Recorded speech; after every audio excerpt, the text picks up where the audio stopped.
Hola. Welcome to the Don't Stifle Me podcast. My name is Jacob Stee-full, and here on the podcast, I sit down with guests from all across music and arts, and we talk about the ups and downs of life, different people's paths of trying to turn their passion into a career, and the wonderful and sometimes absolutely terrible things that can happen along the way. Before we get into it, I do want to mention a few things. First off, I am a singer and songwriter myself. If you would like to check my music out, I've got things on Apple Music and iTunes and Spotify and YouTube and all that. Just search Jacob Stifle, Stiefel, or you can go to jacobstiefel.com for more on that. Secondly, if or when you plan on getting something on Amazon.com, you'd be helping the podcast out if you first jump over to don'tstifleme.com and click the Amazon banner that's there on the homepage. It'll send you to Amazon.com, and you'll pay the same price for whatever you were going to get anyway, but the podcast will get a small commission from Amazon for sending you that way. So it's no different for you, helps us out, win-win for both of us.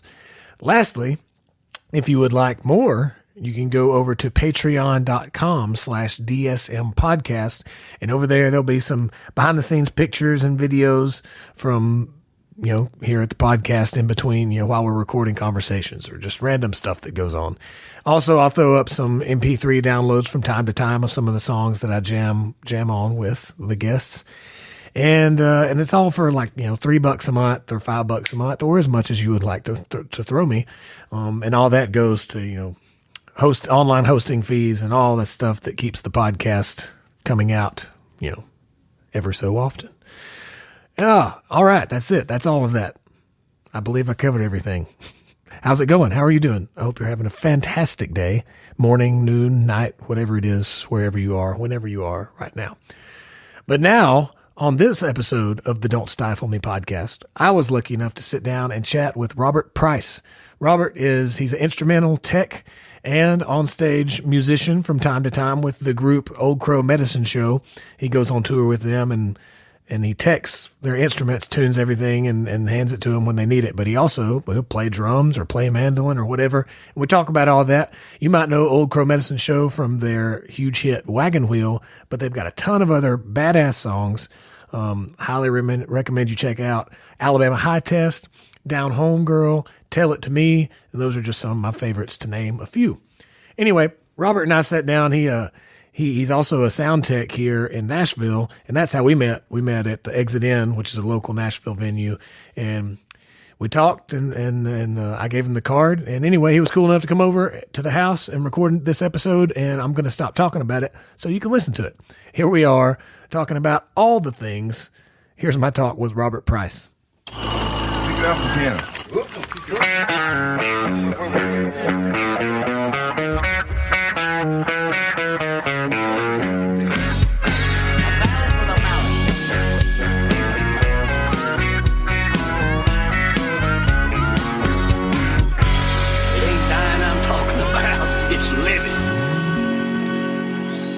Welcome. Thank you. I'm glad we lined this up. I'm glad you reached back out to me. Absolutely. I remember meeting you, and then you shot me did you send me a text message or something the other day, I think? I found your email address on the website.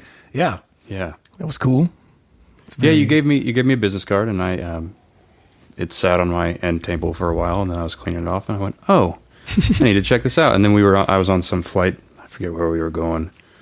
And I downloaded a bunch of your podcasts, and they were fantastic. Nice. Well, thank you so much. Some cool conversations with some really cool people. I enjoy doing it. I'm certainly not getting rich with it. I don't think many of us are getting rich at anything creative. There's the top small percentage of people. Yep. And then the rest of us are if I do 7 different things. Sure. Yeah, I know that well. Well, introduce yourself to the listeners, who you are, what you do. Gotcha. I'm Robert Price. I work in the music industry and started in production and kind of have taken gigs as the gigs came, and happened to get lucky enough to hop on a Backline Tech gig with the Old Crow Medicine Show, which has been a blast for the past 3 years. Got to do things I just never dreamed I'd be able to do. Yeah. And, so I've watched some some videos. Sure. Because I just typed in like Old Crow Medicine Show live and looked in the past year just to see what's going on. So, and I've seen you playing like mandolin, acoustic, drums. And what else? I know I noticed fiddle. those 3 things. Fiddle, drums, mandolin, and acoustic is probably the only things I've And then sometimes you're not even on stage, right? Well, my title with them is Backline Tech, so I'm in charge of all the instruments. So drums, guitars, banjos, dobros, whatever they have. That's it's a hefty task. It is. It used to be 2 guys, and now it's 1. Did you get both the pay? They've been very kind. Oh, that's nice. The other guy, his name's Joe Andrews, ended up hopping on stage full time. Yeah. So he started where I am now. And which one is he now? Which one is he playing? He plays pedal steel mostly. Okay. Dobro. I mean, he plays everything. He's a fantastic musician. It looked like everybody does, pretty much, or most of the guys. Pretty much. Our bass player stays on bass. Yeah. Yep. And he really holds it down. He's the most solid, probably. Yeah. But yeah, Joe. So Joe hopped over from Backline Tech, and he's unbelievable at everything he picks up: mandolin, banjo, guitar, steel, dobro. He's as good on one as he is on the next. That's awesome. It's fantastic. Yeah. Yeah. I can play a bunch of different things. Sure. But not equally as well. Sure. Like I'm much better on guitar and getting there with harmonica than any other instrument. But I can play piano and I can do some stuff on the mandolin and I can do whatever this and that. But those people like him and yourself and most of those guys feel like you're too good at too many instruments. I don't know about that. So you've been with them 3 years? 3 years. I started in 2016, beginning of 2016. Cool. And what else do you do other than that? Production stuff? Like I met you were running sound at Exit In here. Yeah, so my main focus prior to this gig was audio. I was an audio guy. I have a degree in electrical engineering, and I kind of wanted to go in the audio direction. And nice. Graduated from college and hopped out with a band, a friend of mine, run in front of house and monitors and stuff, and they were running an ears rig. And in-ear monitors? Yeah, in-ear monitors, yeah. People. I'm not sure how deep you want. Well, no, I mean, that's fine. I just like to, every once in a while, explain lingo, because there are a lot of people in music that listen to this, but there's also a bunch of people regular people that don't understand, the jargon. For those not in music, that would be if you see someone on stage with earbuds in. Yeah. That's what those are. They're listening to. Instead of having the wedges on stage. Instead of having the wedges on stage, yeah. Well, cool. Where'd you go to college? I went to Vanderbilt. Oh, nice. Right across town. Nice. Where are you from? I grew up on the north side of Atlanta. Okay. Not too far away. I got one of my best friends lives in Norcross. Yeah. Okay. And his brother lives in Marietta. Yep. I grew up in Roswell, so close to all that. Very cool. I typically don't say Roswell because then people go, "Oh, New Mexico? Right. You have aliens?" Yeah. Totally. So when did you start getting into music? How old were you? Well, really young. My parents, and I think probably mainly my mom, put a violin in my hands when I was 3. Yeah. Wow. 3 and 4. And I was trained with the Suzuki method, which is I don't know if you're familiar with it. I'm not. Please tell me. It's all ear training. So Okay. I didn't learn to read music for a long, long time. Huh. They basically just, the theory is if you give a kid an instrument as young as possible, like the first time they can even make any kind of scratchy noises. Learning to do anything, yeah. Exactly. It becomes innate. Huh. It becomes something that you just, it's an extension of your arm, essentially. And so they don't teach any of the theory. You just kind of you just learn it. It just becomes something that you hear and you do. So it was an ear training kind of thing. That's really cool. And they kind of went from there. Joined orchestras and stuff, and it was all classically trained. So all through school, you were yes. Mostly violin, or did you play other things? Well, I do remember, elementary school, I was kind of over the violin at that point. I guess I would have been playing for 6 or 7 years, maybe shorter than that. And I told my parents I wanted to play saxophone. Yeah. Horrible idea. I wanted to play saxophone at once upon a time. I feel like everybody at some point thinks the saxophone would be cool to play. Yeah. To make it not squeak is really difficult. I've never attempted. I've never even tried. Oh, it was, my parents made me go as far away in the basement as possible. See, that's what it's like when I try to play the fiddle, as you heard earlier. No, you were great. That's very good. It's questionable. It's certainly better than a lot of people that pick up the fiddle. Heard some scratchy things. Anyway, so I told them I wanted to do that. That lasted for less than a school year. That was the half of the school year that they gave us the option to join the band or the orchestra, and I was like, oh, don't want to do the orchestra anymore. And then, oh gosh, I think I switched schools around that point. I think I switched schools, and then I joined the band there because they didn't have an orchestra, and I was playing drums, percussion. Nice. Which was kind of like the dream of a 10-year-old kid. Right. Or 9-year-old kid wants to just hit stuff. Bangs. Yeah. And so I did that for a while, and that was a lot of fun. Had some good times there. And I think that took me through middle school. But I was still playing violin up until that point in other orchestras around, just kind of.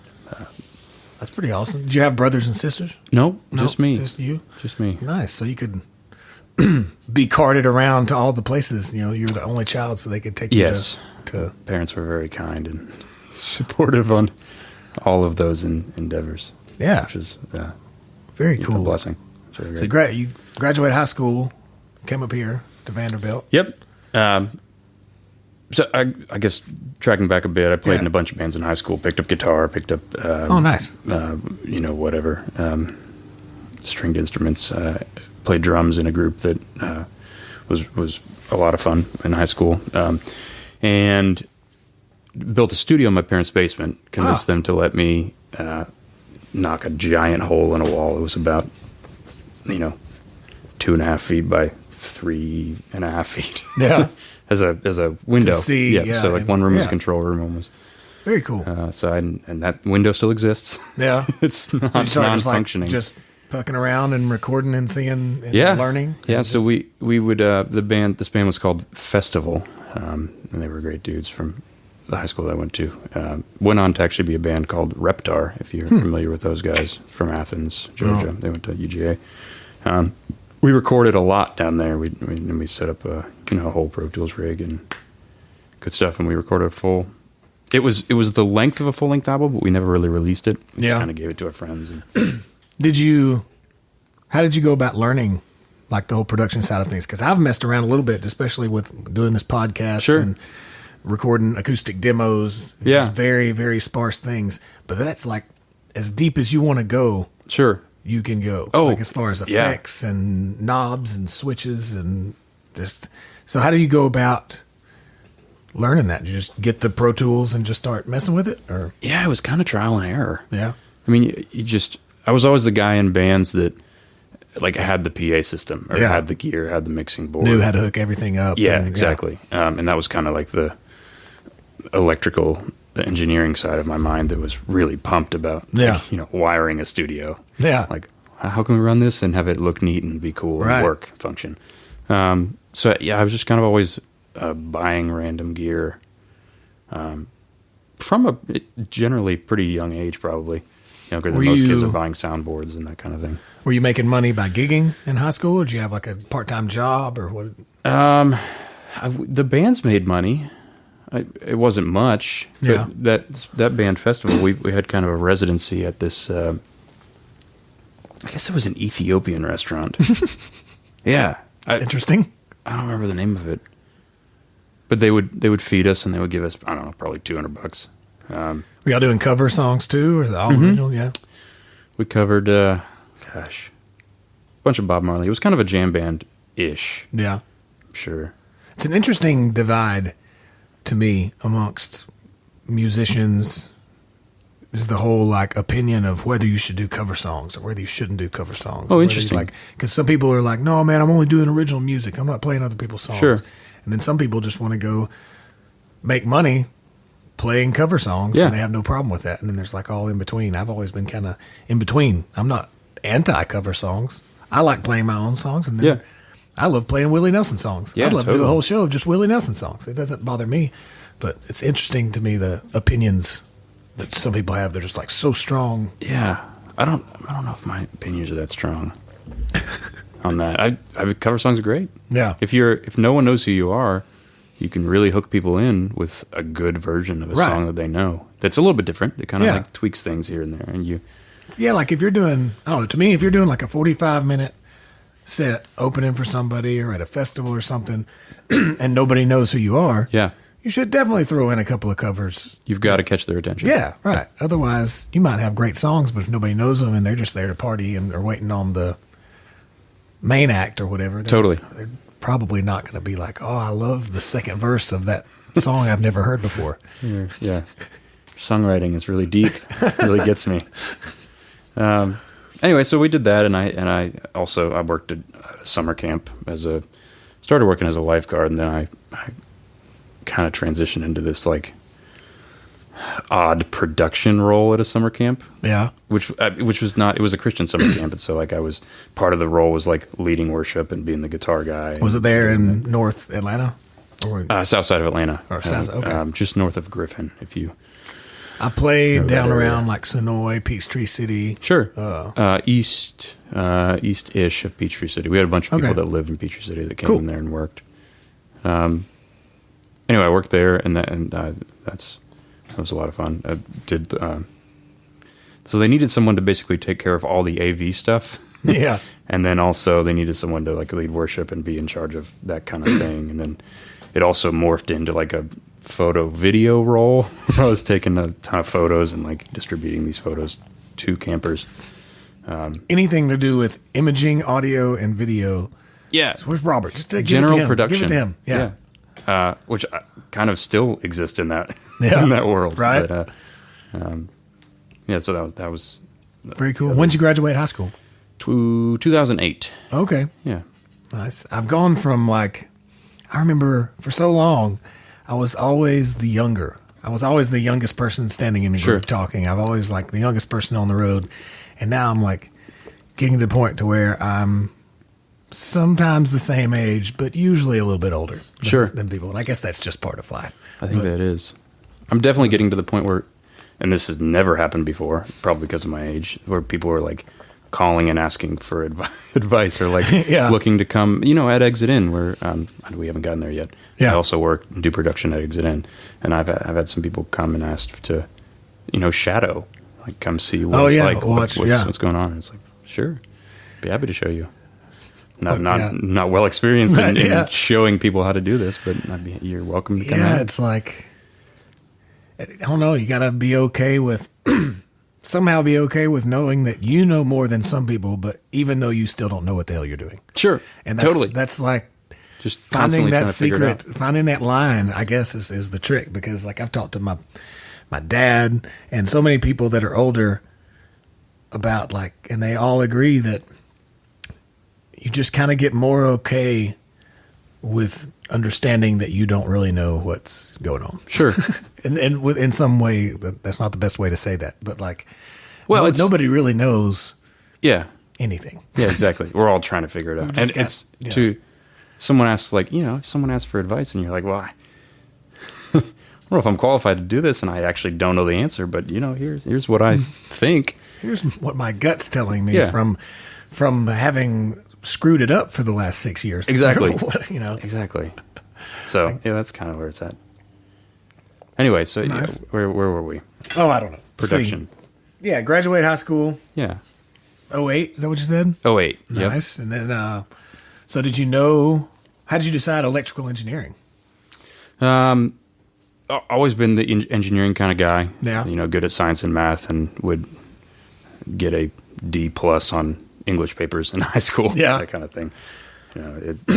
What made you choose electrical, I guess, wanting the wiring and that kind of stuff? And my granddad and my uncle were both electrical engineers. Very cool. And so I kind of looked up to them as, it just seemed like the right thing to do. Yeah. And it was the combination of that, so like the family doing it, and also it kind of melded well with what I wanted to focus on. I actually got a civil engineering degree. Yeah, cool. From Alabama. Yeah, nice. And I remember when I was choosing that, this is just, to me, this is like, I don't regret doing that, but my reasoning for choosing to go down that path and spend all that money and get that degree was that I was good at science and math, similar to you. Yep. But I also like to be outside. Sure. So that's why I picked civil engineering for no other reason. I didn't want to necessarily be involved in bridges or buildings or whatever. Like I had worked a little bit in construction in high school and did like building things. I still do. Sure. But like, I really didn't even know what a civil engineer did. I was just talking to my granddad who built houses, and he was like, "You need to be an engineer. They make a lot of money." And I was like, "Oh, okay, Cool. sounds good to I'll me." do that. Yeah. But you know, I learned a lot, and I wouldn't change it. Sure. Yeah, me either. Did you know anybody in Nashville when you came up here, or you just like jump in? Musically? Yeah. Like in the music? Yeah. Not really. A bunch of high school buddies, like friends from high school, also went to Vanderbilt. So we kind of had like, I think there was probably 8 of us that went there. But no, I didn't. I did not have any contacts in the music industry when I first came up here. Yeah. But that was part of the reason. That was part of the wanting to go to Vanderbilt. Is I think my parents and I went to somewhere downtown in Nashville for a weekend. They might have had a meeting or something, and I just, downtown Nashville was like, what is this? This is fantastic. Like, everything is. So was that 08? No, that would have been in 10th grade. Oh, okay. So 2006. So it wasn't what it is now. Yeah. But at that point, but you moved up here in 08 for college, right? Correct. Yeah. Nice. That was kind of where I was like, wow, thinking about college and thinking about where to go. And I was like, Nashville seems killer. Yeah. I need to go there. So how was it like when you got up here and started in school? I guess probably for the first while you were probably pretty deep into school, especially in engineering. Totally, that takes a lot of time. Didn't really, you kind of get in this bubble in college, and you just kind of, I think they call it the Vanderbilt bubble. We just kind of existed in our own world. Yeah. And, there's the equivalent of grocery stores on campus, and you never have to leave. Yeah, it's funny. There. Like I Lyft drive part-time up here, and I'll go pick up like Vanderbilt students. Sure. And take them across town, and we'll maybe have to go through downtown, and they'll just be like, "Oh man, I didn't know all this was even here." Yeah. I'm like, how are you living a mile from here? Like unaware there's a river. Yeah. That kind of thing. Yeah. What's this big stadium? What? We have a professional football team? Yeah, so that kind of thing. And it probably took till, second half of sophomore year or junior year to even venture elsewhere. Yeah. Like outside of Vanderbilt. I think now freshmen don't even get to bring vehicles. Is No, that right? we couldn't then. Okay. Yeah. Yeah. And they basically almost force you to live on campus for the first. Yeah. I think you can begin to apply to move off campus your junior year, if I'm not mistaken. Oh, wow. But people don't do it. Like seniors are the only ones that move off campus, and that's like probably 30% of them move off campus. That's it. Everyone else lives. So everybody was right there. Wow. Yeah. I didn't know that. Yeah, you're stuck there for 4 years. I lived When on did you campus for 4 years. start? Well, I guess when you went into electrical engineering, did you want to be an electrical engineer someday, or did you just want to use that degree? When did you decide you wanted to go into production and audio stuff? I don't know if there was ever a specific moment. Yeah. It's always just kind of been, I've always loved audio, always loved studio stuff and production stuff, and electrical engineering is just, you just kind of have I have a deeper understanding of how that board works. Right. That kind of thing. Yeah. All the components and whatnot. I just didn't know, when you graduate from engineering school. Sure. Everyone's going to work at Yeah, you take the FEs first, right? I don't know. I didn't take them. Yeah, I took. For people listening, there's a couple of different exams that you have to take after you graduate and you have your degree. The first one you take, I think, is the FE and the Fundamentals of Engineering exam. That sounds correct. And then if you pass that allows you to work underneath a licensed engineer. Correct. For 4 years, I think, and then after that you can take a PE. That's what it is, the Professional of Engineering exam. And then if you pass that, that's when you become a licensed engineer, and you can stamp plans and approve designs and shit like that. I took the first one and then subsequently moved up here and started playing music on Broadway and Second Avenue. And I was like, fuck Sure. all that. Yeah. I'm 21, 22, and I can make $800 a week cash and play music and stay out all night. Count me in. Why not? Yeah, that's. I don't even think I took the FE. I mean, maybe we had to take it. Did you take it like as a part of graduating? Because I specifically remember not applying to take the exam that they were telling us to apply to take to. I remember sitting in there and taking it, but I don't remember if we had to or if that was an option. I don't remember. Gotcha. Yeah, I was. By the end of senior year, I was just very burnt out of everything school related. It was like, I was just ready to not be in classes. I moved up here and somebody said something about going to grad school for engineering. I was like, fuck that. Yeah. A lot of my friends did that. Yeah. I spent the last 4 years in a computer lab. Exactly. No way. Designing stuff in Yeah. whatever programs we were doing. When did you start working in production, like around here? When did you start venturing off campus and getting your feet wet? That was probably junior year.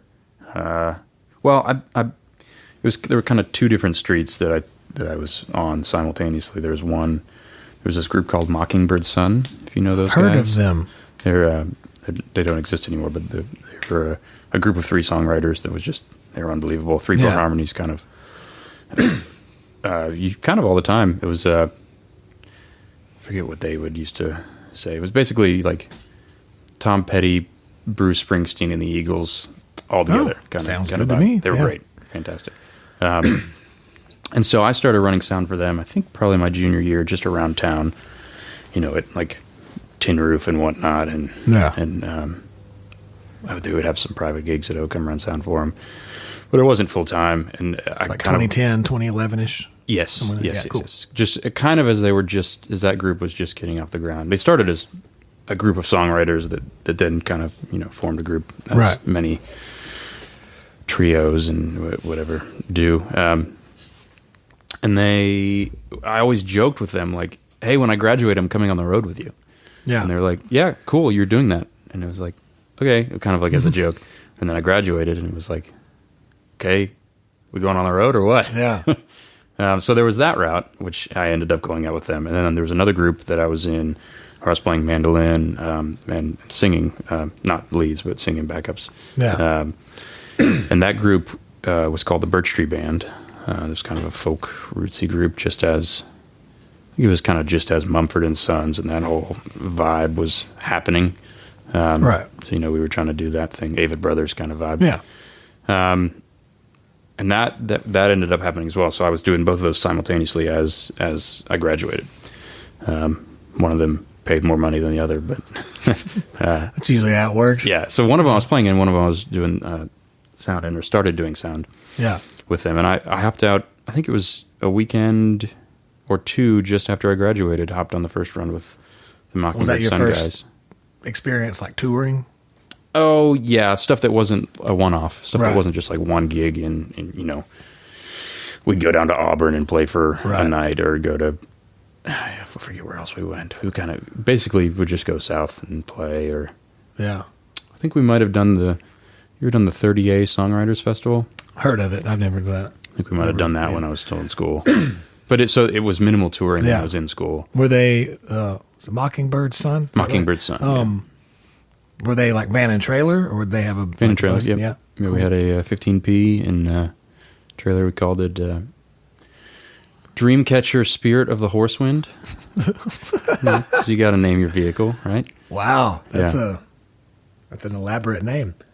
I think it evolved. That's where it got to towards the end. I think initially it was just Dreamcatcher because catching your dreams.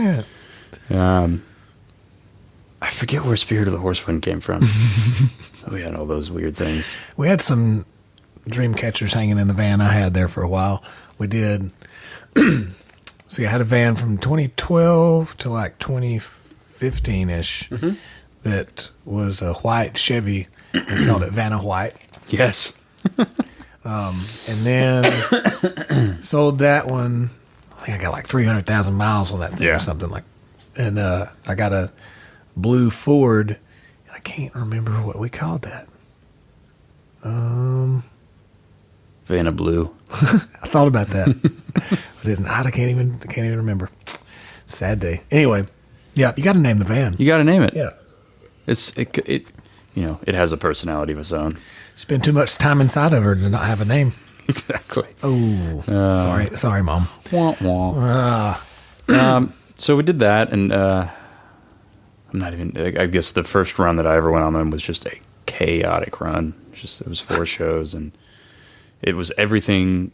I kind of saw a wide range of the things that could happen on the road. Yeah. Like the first show, I think, was in Raleigh, the Poorhouse. You ever been there? Mm-mm. This cool venue, and no one came. Like I think there was 2 people there. It was empty.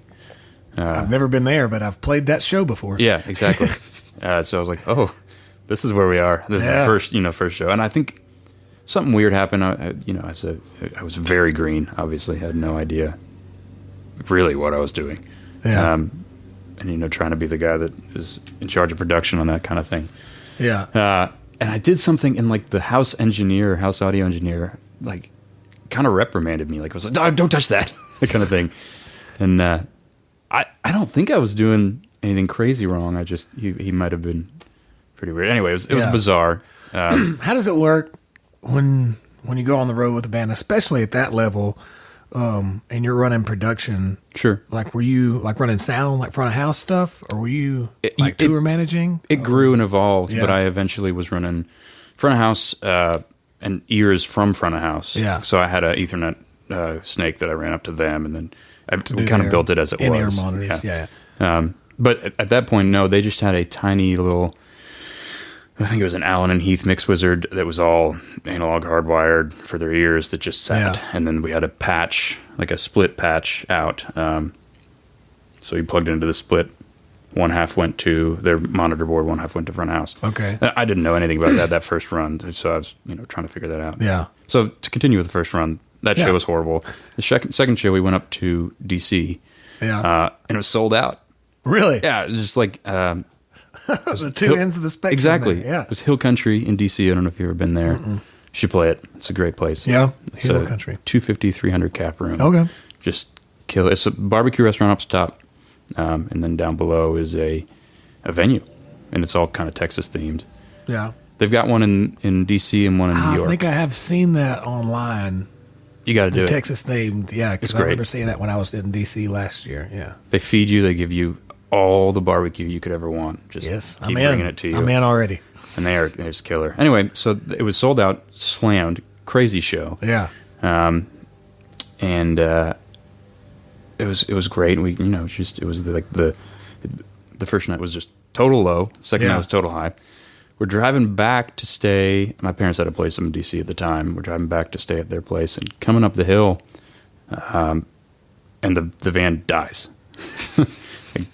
It ended up being the alternator, just blew out. Mm-hmm. Totally died. Did it take the air conditioner with it when it went? Oh, everything stopped. I mean, like once you get the alternator replaced. Sometimes I don't think so. Okay. No, but it was middle of the summer, so that would have been a unfortunate thing. Anyway, van dies. It's pretty late because we were excited after the show. We were hanging out and having a good time. Yeah. We're like, well, we got to get to. Like the next night was like Chapel Hill or something. So, yeah. Okay. So, and because the van died, we couldn't roll the windows up. Oh yeah. So all the stuff is in the van. Can't roll the windows up. Yeah. So one of the guys slept in the van, while the rest of us slept in the floor in my parents' apartment. Oh wow. For 3 hours. Right. And then we got up and it was just like, oh, this is brutal. Yeah. Took the van to a place as early as we could, probably 7 a.m. in D.C. Alternator blew out, and, at whatever that cost to fix. Yeah, whatever, yeah. So we did that. When you're out like that, it's not like you can shop around and be like, oh, no, that's too high. That's too... Like, you just take it somewhere and you're at their mercy. You're like, hey, exactly. I need this fixed. $30,000. Yeah. And you're like, oh. Well. No, I don't think it was that much. But it was not... I don't think it was cheap. I didn't pay for it. It was not good. Anyway, we made it to Chapel Hill.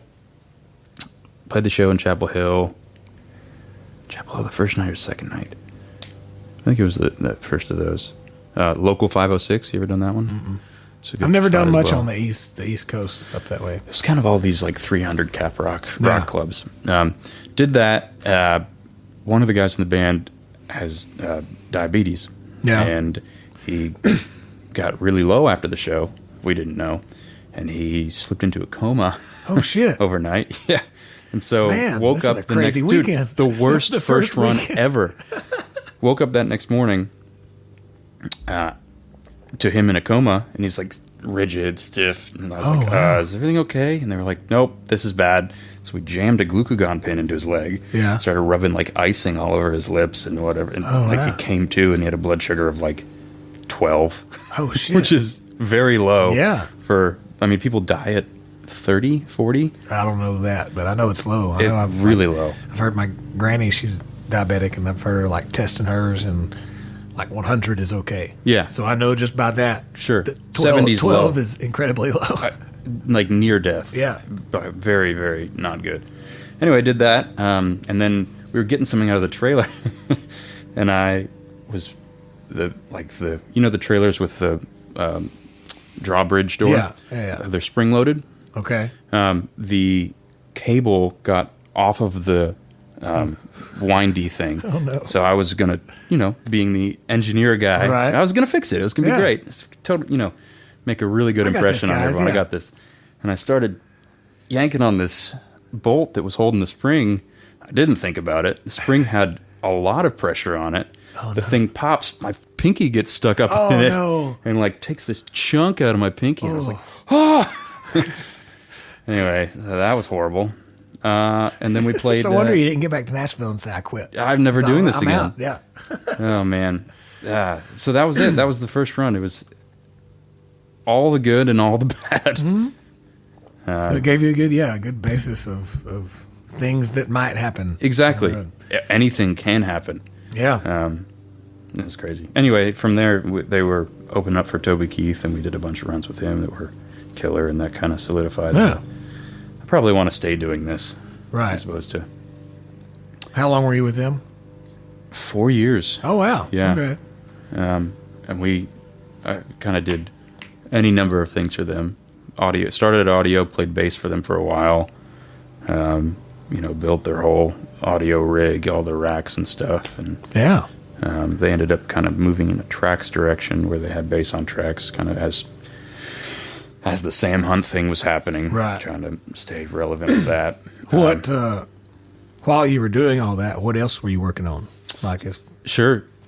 So this other band that was the Birch Tree Band morphed and changed, and it turned into a band called Go Down Moses. And we signed a deal with Sony. It was a development deal at the time, and we did a bunch of tours. And there was a lot of really great times with those guys. how did you juggle, like, inevitably at some point something will come up, Sure. like a weekend where they both have something booked? As far as Mockingbird Sun and Go Down Moses. How did you? It never really happened. Really? There was a period where we did go on a 6-week tour, and I was like, I'm not going to be with you guys, with the Mockingbird Sun Right. guys. I'm going with this. This is, That was the I was creative yes, project. Yeah. Exactly. Yeah. There was one time that I think we kind of went a bit out of the way for me to swap vans. Yeah. And then Oh, continue yeah, on yeah. it. Like as they're going home, we kind of met at a truck stop or. Yeah, because I know a lot of, especially musicians for hire, that like play with this artist and then play with this artist, and then they might also have their own band. Yeah. And you almost have to have like a, maybe not physically written down, but at least like a mental priority list of, Correct. If this person calls, I'm going to take that. I'm going to take that gig, Sure. whether I have to shift something else or not. Yeah.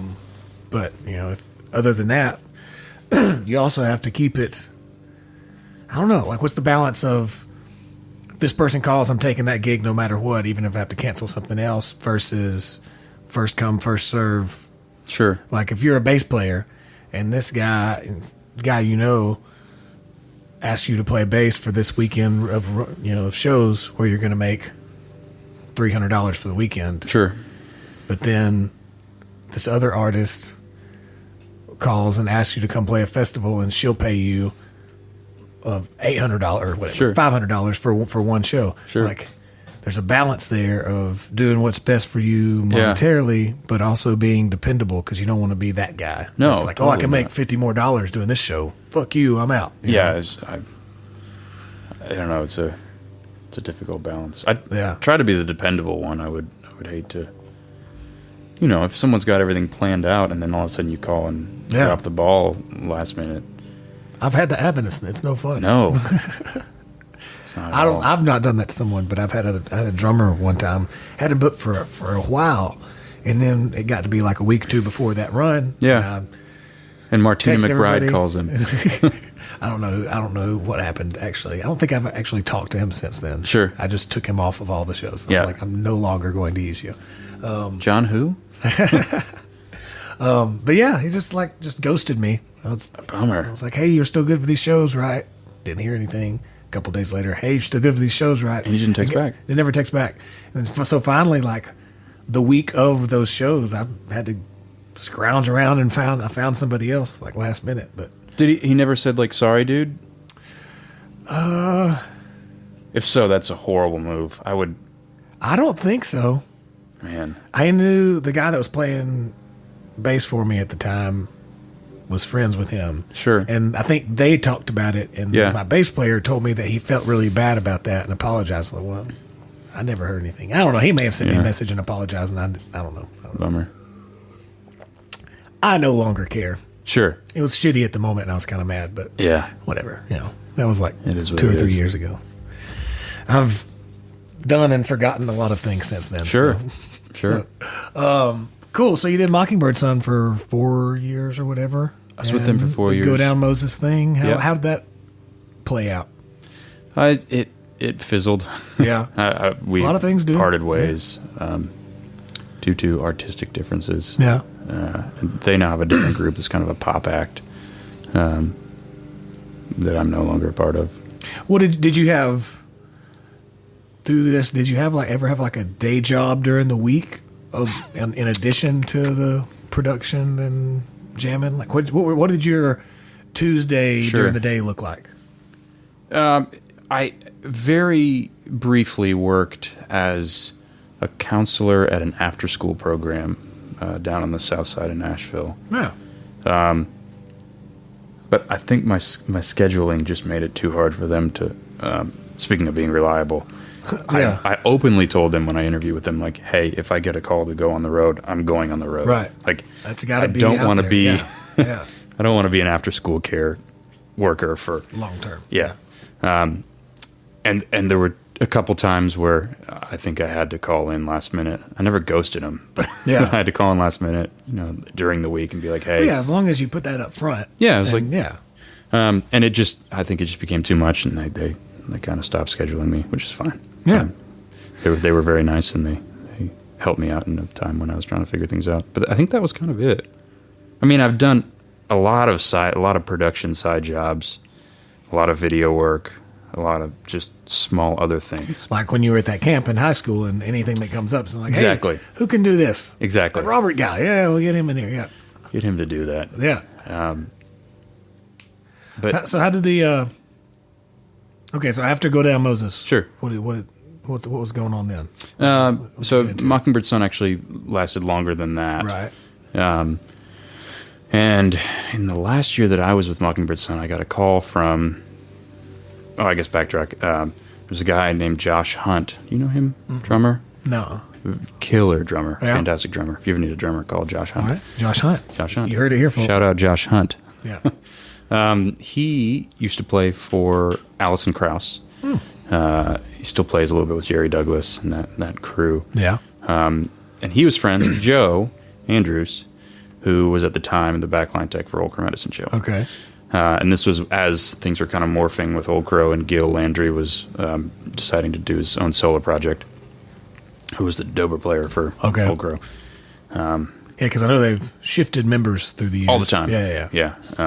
There's 3 remaining guys from the original group, I think. Don't quote me on that if anyone's listening. Yeah. Anyway, so Joe was kind of moving more into an onstage role, but he was still going to be doing backline and onstage kind of back and forth. and they wanted another guy to take care of backline stuff. So I got a call and interviewed, and they ended up going with someone else, Andy, the drum tamer. How do you get that call, an interview? It was just a friend of a friend. I mean, Josh knew Joe, and Joe called Josh, and Josh was like, yeah, I know a guy who does a bunch of different things. That's how so many things work. Yeah. And I hopped in and interviewed, and they ended up going with another guy. They were trying to focus on drums, and so they hired a guy that was more proficient at drums than I am. And was legitimately a good drum tech, which I'm not. So they can't be great at everything, Robert. Don't really. Still learning on that front. Anyway, they went with him for a year, and he didn't really do stringed instruments. Yeah, not to his fault. He just kind of was a drum guy. Yeah. And so I think it kind of came to a mutual agreement that he was hopping out on other things. I mean, he's like been out with AWOL Nation and like huge pop acts. Yeah. Just absolutely killing it since then. So they called me the next year and they said, hey, you want to hop back out? So I hopped on. That was beginning of 2016. Very cool. But in the meantime, with Mockingbird Sun, we did all these.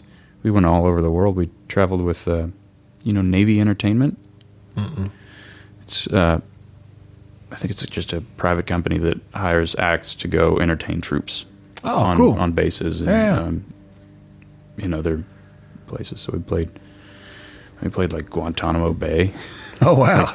like just crazy places. We landed on an aircraft carrier in the middle of the Indian Ocean and played a show. Man. On the deck of the aircraft carrier. That's awesome. Yeah, it was just crazy stuff. And I wouldn't have gotten to do those had I hopped on the Old Crow gig the year prior. Yeah. Okay. So it all kind of, it all just kind of came together and worked out. Yeah. When you started with Old Crow, was it strictly as a tech, or were you also tech and also playing things? So I think Andy had played drums on a handful, maybe just a tune.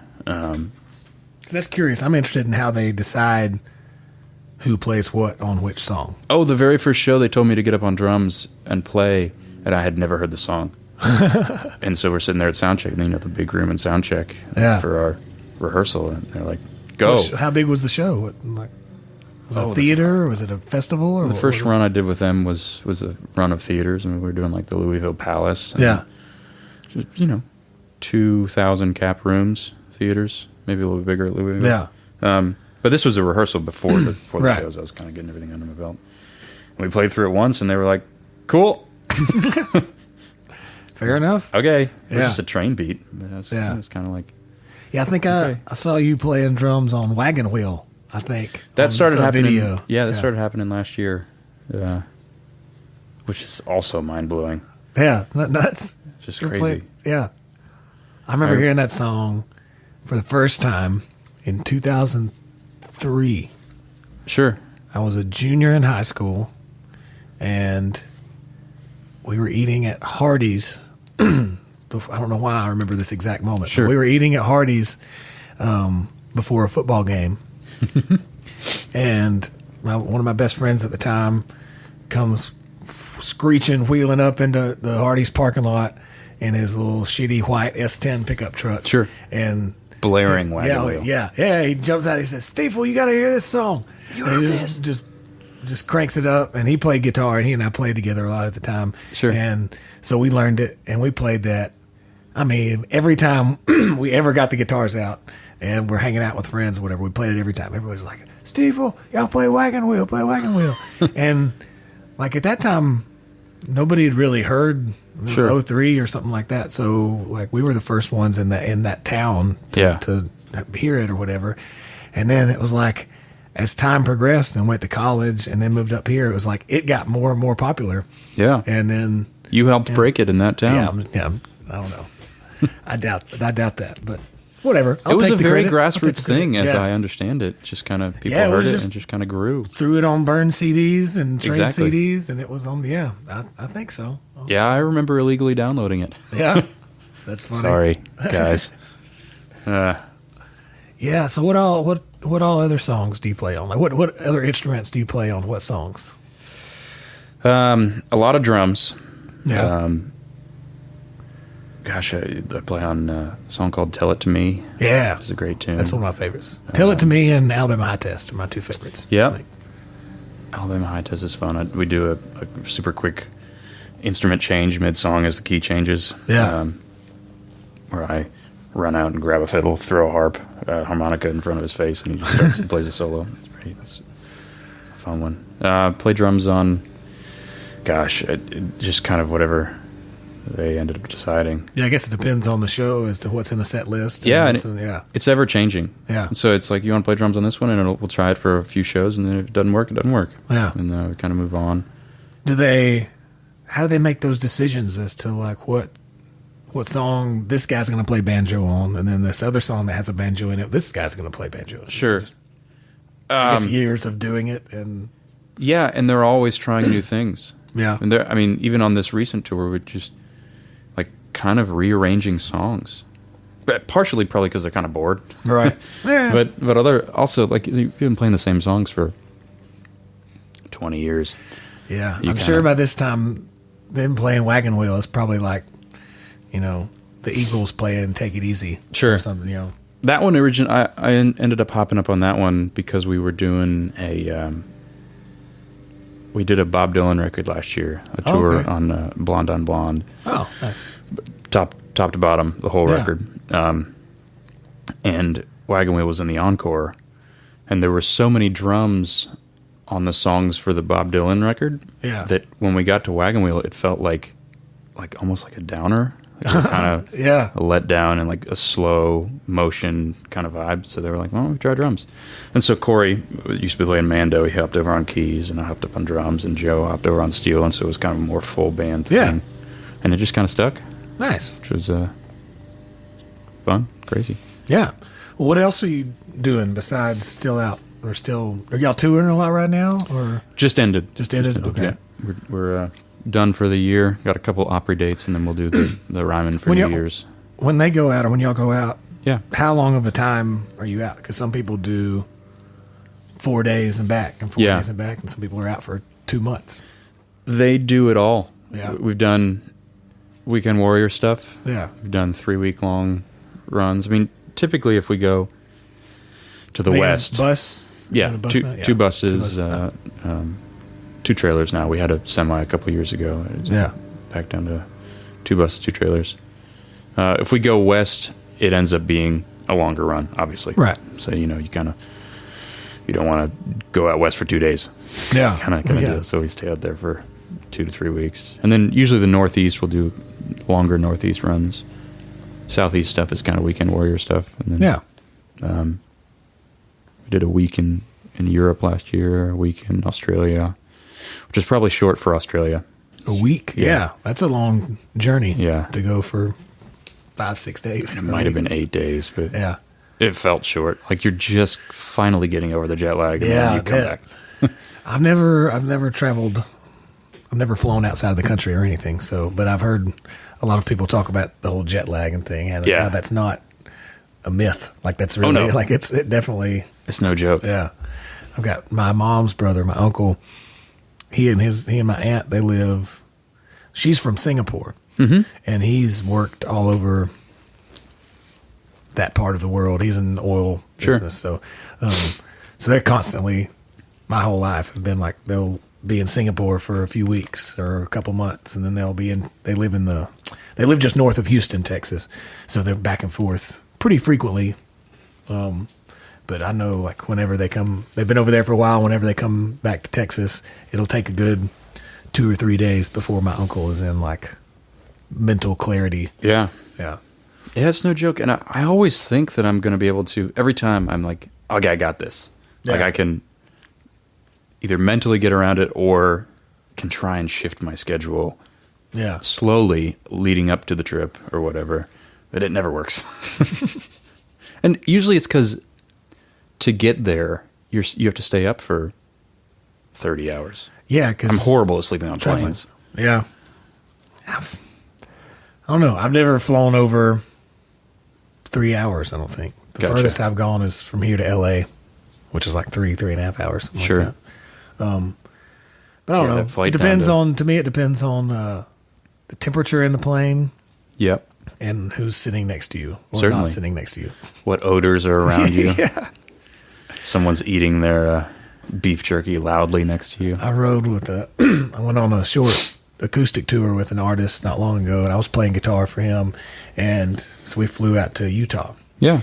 And on the way out, so he did all the travel arrangements and got the tickets and everything, and so I was just kind of along for the ride. Sure. And so he gave me the ticket, and we walked on, and I was looking at the ticket, and I saw my seat number. I was like, it was on Delta, so we had like assigned seats. Sure. So I was going to find the seat, and he was sitting in the seat that my ticket number was. I was like, okay, whatever. I'll just sit in the other one. Sure. I sat in the other one, or I went to go sit in the other one, and I noticed that there was it wasn't a big guy. It was a lady with a probably like 3-month-old baby that was sitting right next to the seat. And I was like, I told him later, I said, I see what you did there. See, I understand now. Yeah. It was a slick move with the ticket, with the seat swapping. The old swapperoo. Luckily, this is my first time flying Delta. I didn't know that they have like all the movies and everything on the screens. They have like TV screens on the back and all kinds of free movies. Sure. Because I've only flown Southwest before then. Yep. So I had headphones. I just plugged headphones in and watched a couple of movies. Yeah. And not bad. The baby was crying almost the entire time, but it didn't bother me that much because I had headphones in. Noise canceling headphones. Yeah, they were nice. The earbuds that just have the seal. You got to get the ones that have the rubber seals to, Shure SC215. Oh, that would be great. Right? Is that the one? Mine are shitty TJ Maxx. Oh, with the rubber seal. $20 at the Those work? register. Oh, yeah. They're great. I've certainly used those. I dig that. When did you start running sound at the Exit Inn here in Nashville, Tennessee? Oh gosh, so that's another. I think that actually probably all happened around the beginning of 2016. Because as 2015 was winding down, I was no longer with Go Down Moses. Mockingbird's Son was kind of reaching the end, and I was like, "Oh boy, I need a job." Yeah. Started asking some people, and somehow got a friend of my girlfriend knew someone over, because Marathon Music Works and Exit In are owned by the same people. Right. Knew someone in that production realm, and I met up with a guy named Howard Bennett, who is owns a company called APC Audio, or APC Productions, or whatever, which owns the system in Exit In. Okay. So he has a long-term lease with them to have the gear in there and to supply the room with an engineer every show. So he does all the scheduling stuff. And okay. Kind of, he maintains and techs all the gear, and everything's great. So I met up with him, and we hit it off, and he's been really kind and kicked me a lot of gigs there. Yeah. So then I was lucky enough to hop on yours. Very nice. Oh, yeah. It was a good time. I don't remember. There wasn't a whole lot of people there. The Midnight River Choir that I opened for that night. Yes. They are out of New Braunfels, Texas. And I do remember that now. This was their first time playing in Nashville.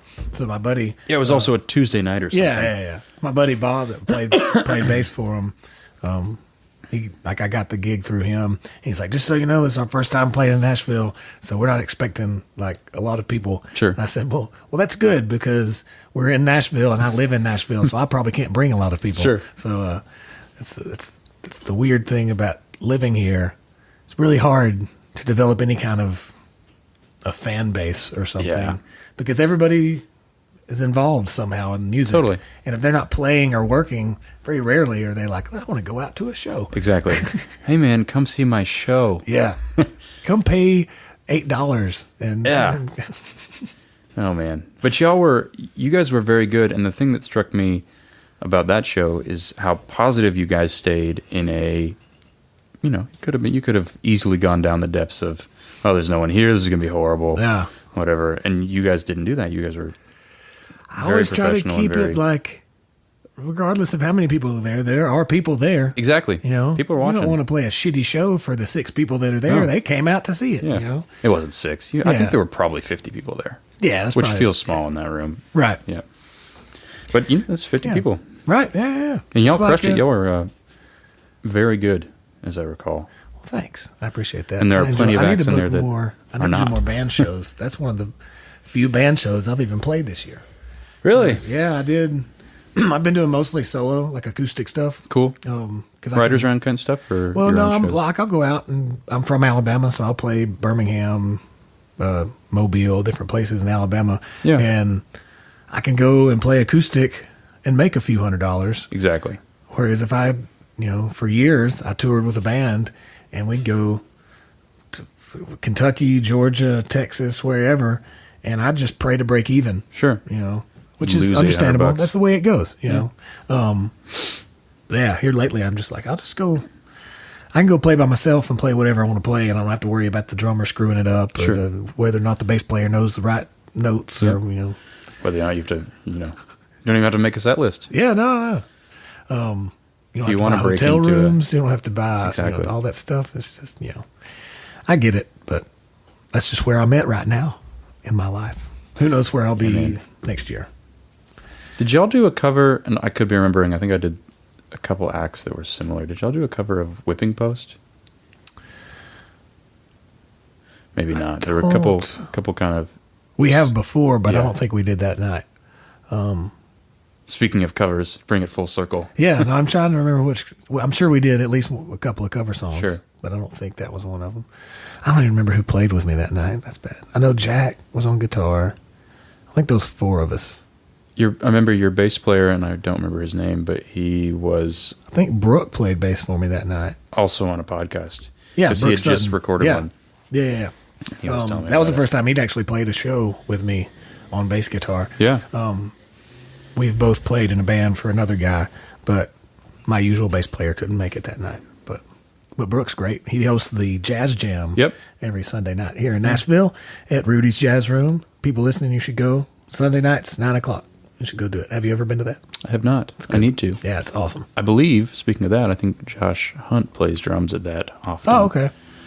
I texted him the other day and asked him what he was doing. I love it because I'll go there often by myself and I'll just have a couple of cocktails and sit in the back and just take it in and just watch, because most all of the musicians are phenomenal. Yeah. And then you'll get like a handful of old guys that'll get up there and want to sing like old Tony Bennett songs or Sinatra songs or whatever.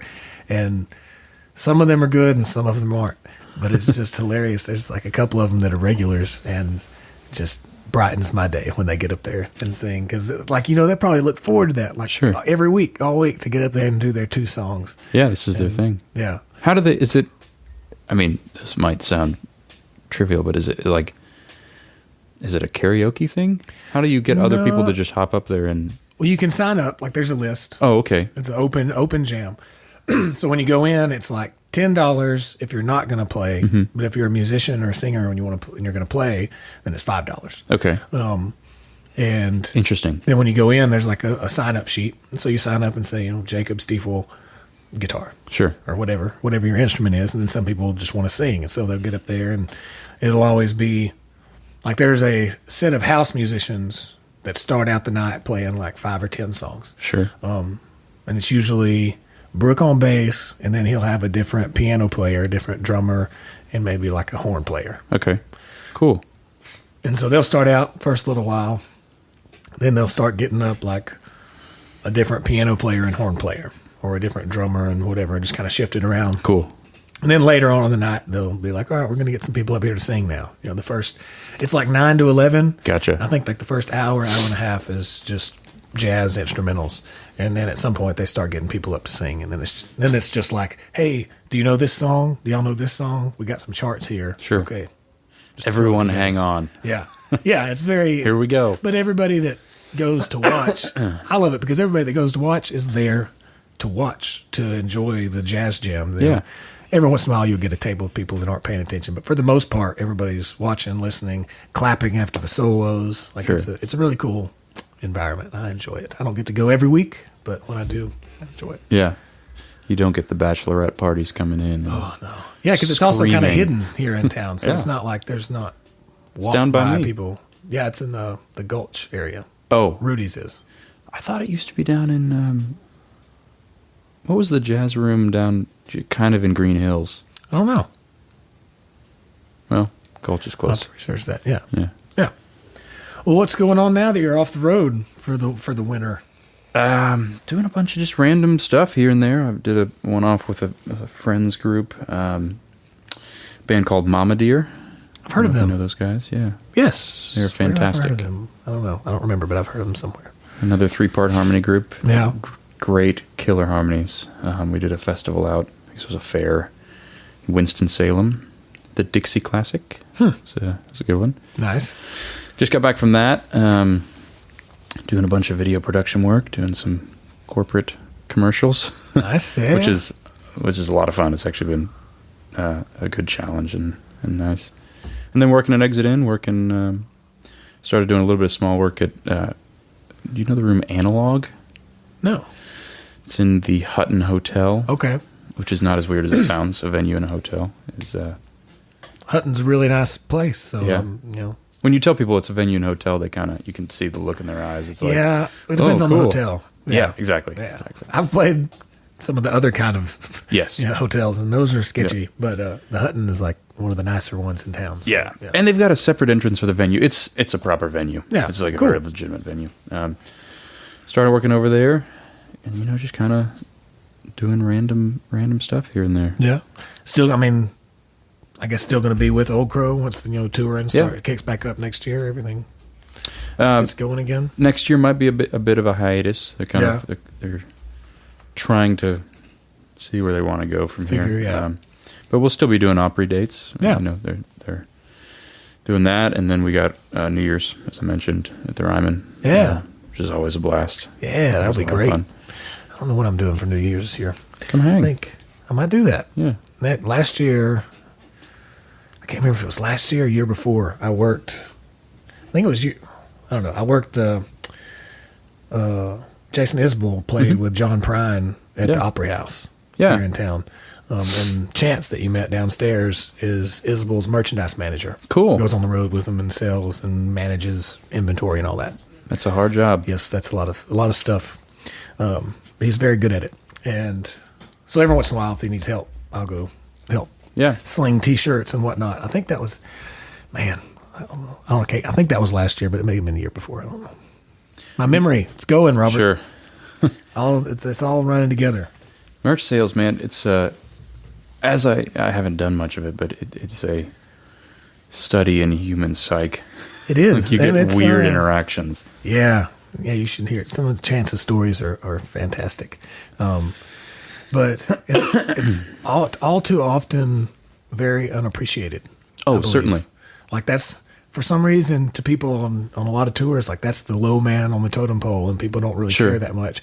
When that brings in so much money, like that's one of the most money-making parts of touring. Yeah, is your merchandise. It also could potentially, depending on the deal for the merchandise guy, be the most lucrative position on the tour. Yeah. If you're catching a percentage of what you're selling, you can be making a lot of money every night. Yeah, like a lot of merchandise guys at the top of Taylor Swift's merchandise. Oh my gosh. Guy. Like he is super rich. Yeah. Just because he has been with her for a long time. Yeah. And has made percentage of everything that she sold in the last 10, 15, 20 years. However long it's been, I don't know. That's also got to be, to be the logistical person on that. I don't even want to think about it. Probably got like 3 semis of merch at all times out doing something, maybe even more. Yeah, I don't even know. Chance actually was on the road the 1989 tour. Cool. With Taylor. Nice. He was one of the guys that just like loaded in, counted in all the shirts and everything, and then kept 50,000 shirts. Oh, it was so many. For more. Yeah, they like every arena that they played, they would have people that sold it. Yes. He would just count it in and then count it out at the end of the night. Gotcha. Well, cool, man. I think we should play some instruments. Sure. What do you want to play? I have sitting around here. I don't know. I should just, if we have the time, I would just get you to play a song on all of them and then layer it all together, but that would take too much time. It wouldn't sound good either. I don't know. We'll decide something, but thanks for talking. Absolutely. Yeah, Thank man. you. I appreciate it.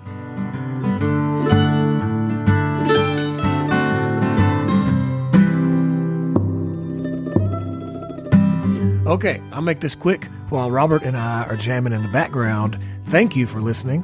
Thanks for sticking around. If this was your first episode, well, welcome to the party here.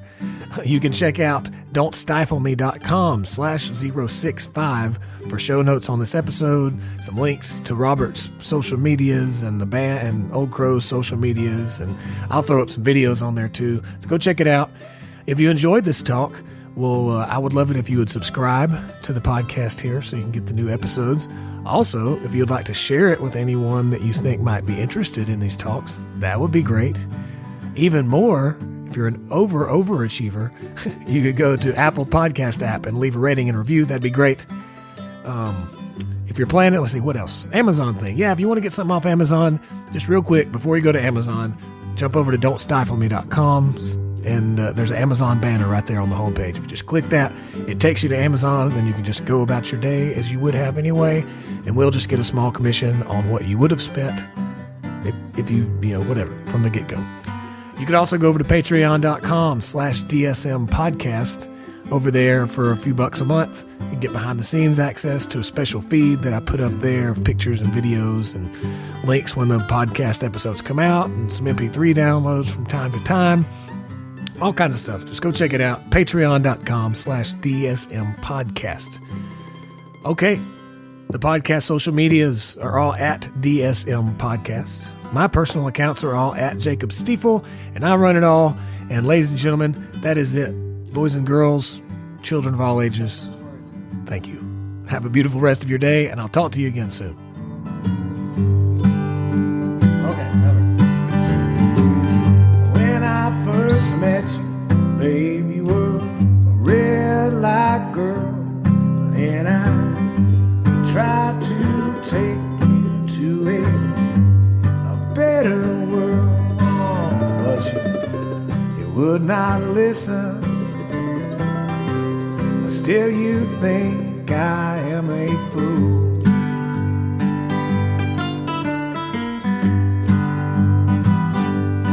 Well, you had it made in the shade, baby, but don't let that tree fall down on you.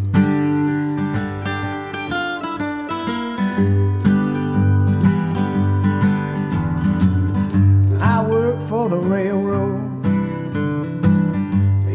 every day. You know I work real hard trying to make my pay along, but it's never worth it.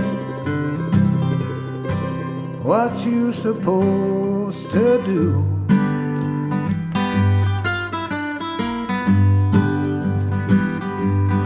Well, you had it made in the shade, baby. Don't let that tree fall down on you. Yeah, you had it made in the shade, baby. Yeah, don't let that tree fall down on you.